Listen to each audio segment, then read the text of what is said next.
Ever since the Christian movement began, followers of Jesus Christ have said he was God in human form. But what about Jesus himself? Who did he think he was? With the rise of textual criticism and the modern study of history, historians have developed tools to unlock this question. Today, Jesus of Nazareth is no longer just a figure in a stained glass window, but a real person of history whose life can be investigated historically. So let's examine the New Testament, not as inspired scripture, but as an ordinary collection of ancient documents. Let's apply to them the standard tests we would use with regard to any other ancient sources. When historians investigate the Jesus of history, what do they find? First, Jesus claimed to be the Messiah.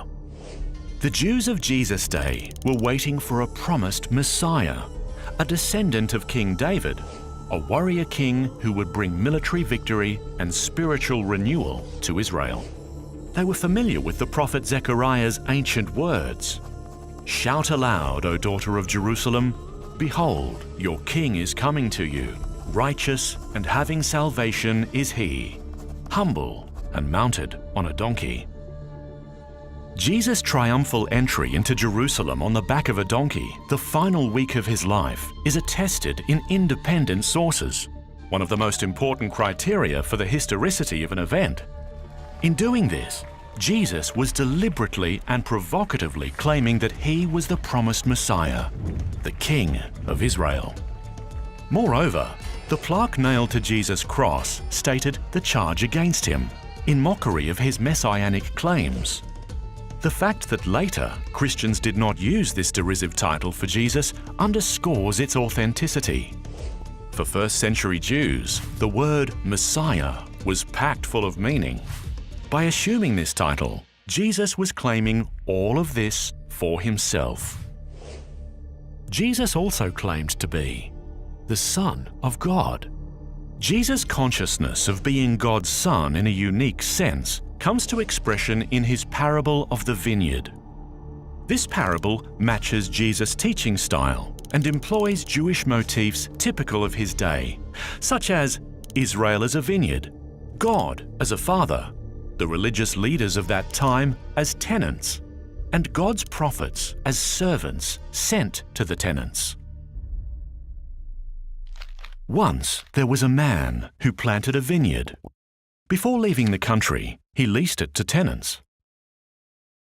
At harvest time, he sent a servant to collect his share of the fruit of the vineyard, but the tenants beat him and sent him away empty-handed. So the owner sent more servants, but these too were beaten or killed. Finally, he sent his one and only son, saying, "Surely they'll respect my son." But those tenants said to one another, "This is the heir. Let's kill him, and the vineyard will be ours." So they killed the owner's son. What do we learn from this parable about Jesus' self-understanding? He thought of himself as the only Son of God, God's final messenger, distinct from all the prophets and even the heir of Israel itself. Third, Jesus claimed to be the Son of Man. This was Jesus' favorite self-designation, being used some 80 times in the Gospels. This has convinced the vast majority of New Testament historians that Jesus did, in fact, think of himself as the Son of Man. Notice, not just a Son of Man, but the Son of Man. Jesus was directing our attention to a vision described by the prophet Daniel. "I saw in the night visions, and behold, with the clouds of heaven, there came one like a son of man. And he came to the Ancient of Days and was presented before him. And to him was given dominion and glory and a kingdom that all peoples, nations, and languages should serve him." At Jesus' trial, the Jewish high priest accused Jesus.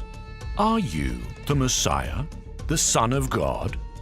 His answer left no room for doubt. "I am."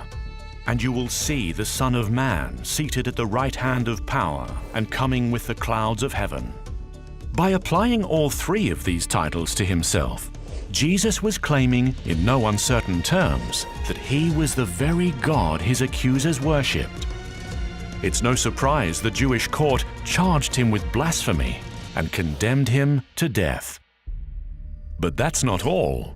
New Testament historians are agreed that the historical Jesus also claimed to have divine power and authority to perform miracles, cast out demons, revise Old Testament law, and forgive sins. He even went so far as to claim that everyone's eternal destiny is determined solely by whether we believe in him. Jesus' self-understanding cannot be reduced to that of a Jewish teacher or a charismatic leader.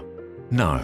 In fact, by putting himself in God's place, Jesus was making a far greater claim about himself than anyone else ever has, before or since.